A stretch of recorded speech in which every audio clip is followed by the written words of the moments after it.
Ça va. Bonjour.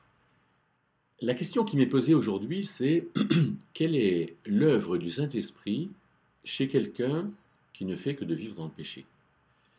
Alors, on va commencer par définir ce que veut dire vivre dans le péché, bien sûr. Je dirais en premier lieu que vivre dans le péché, c'est mal faire. Et bien sûr, mal faire, ça fait mal.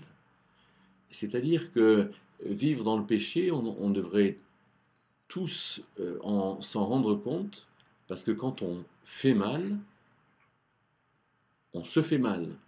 Quand on est appelé à mal faire, forcément ça nous fait mal, hein, parce que quelque part on est gêné, parce qu'on culpabilise, parce qu'on fait mal à l'égard de quelqu'un, parce qu'on se fait mal personnellement. Alors, qu'est-ce que ça veut dire mal faire? Mal faire, ça veut dire faire quelque chose qui n'est pas bien selon Dieu. Et le Saint-Esprit dans la vie d'une personne qui nous est donné quand on est sauvé par Dieu, quand on comprend que Dieu nous a sauvés par l'œuvre de Jésus-Christ, alors le Saint-Esprit qui est dans la vie d'une personne, eh bien, il intervient en nous éclairant.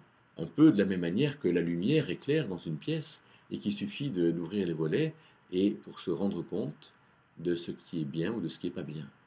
Eh bien, le Saint-Esprit fait exactement cette œuvre-là.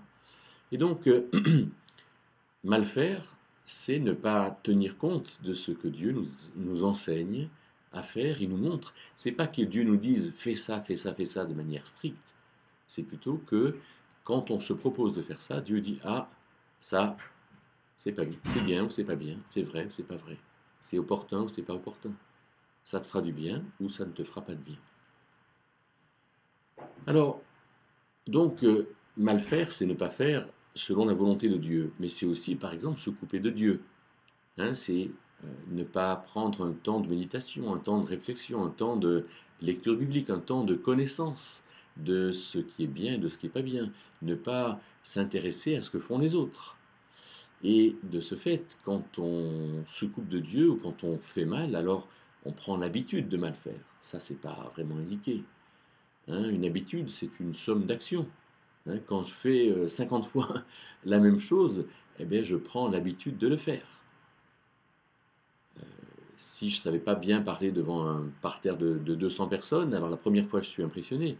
Mais quand je le fais 500 fois, la 501e fois, je suis beaucoup moins impressionné parce que j'en ai pris l'habitude. Alors, quand je m'habitue à mal faire, ben je réagis moins. Je, m'endurcis un peu, je m'insensibilise à ce qui peut se passer. Ce qui fait que je sais ça, vivre dans le péché. Alors regardons maintenant ce que le Saint-Esprit fait avec ça.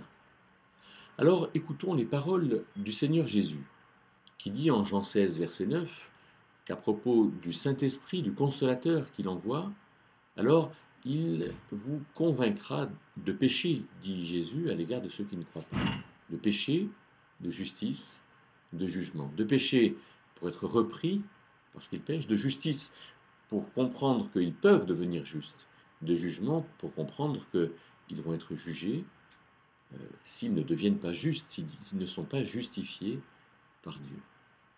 Alors dans les épîtres, cette réalité est relayée, elle est reprise par ceux qui ont écrit les épîtres. Et on lit par exemple en Éphésiens 4,30, il est dit « N'attristez pas le Saint-Esprit de Dieu par lequel vous avez été scellés pour le jour de la rédemption. » Alors le jour de la rédemption, qu'est-ce que c'est? C'est le jour où il sera évident pour tous que nous avons été rachetés, que nous avons été justifiés, que nous sommes rendus justes devant Dieu, et que puisque Dieu nous a justifiés, nous n'avons pas à craindre la colère de Dieu.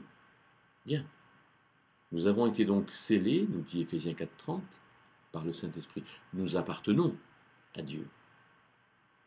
Vous savez, un sceau, c'est ce qui donne la marque de l'appartenance. Si je suis scellé, je suis un enfant de Dieu, et je ne peux pas perdre cet attribut.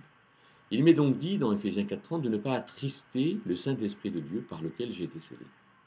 Ça montre bien que l'Esprit de Dieu parle aussi, que je suis moi dans cette communion, dans cette relation, dans cette proximité avec un Dieu que je rends triste quand je pense mal, quand je cultive de mauvaises choses parce qu'il le sait.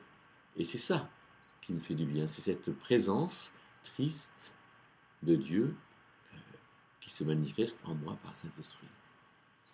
Autre chose, dans 1 Thessaloniciens 5,19, il est dit « N'éteignez pas l'Esprit ». Alors, là, quand j'ai goûté à la présence lumineuse de l'Esprit de Dieu, alors quand l'Esprit de Dieu n'est pas là parce que quelque part je l'étouffe, je l'éteins, je ne lui laisse pas de place, alors ça aussi, ça me parle. Autre chose, Paul va dire en Romains 9, verset 1, « Ma conscience rendant témoignage par l'Esprit ».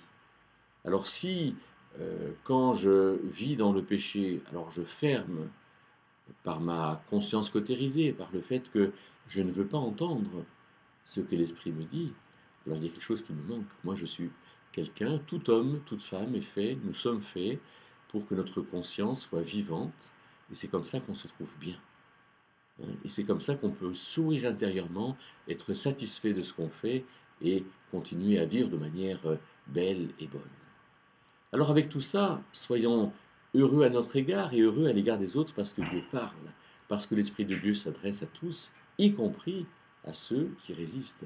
Acte 17, verset 30, par exemple, dit que Dieu ordonne à tous, en tout lieu, que tous, ils se repentent, parce qu'il a donné à Jésus-Christ de juger, et il a donné une preuve à cela en le ressuscitant de la mort.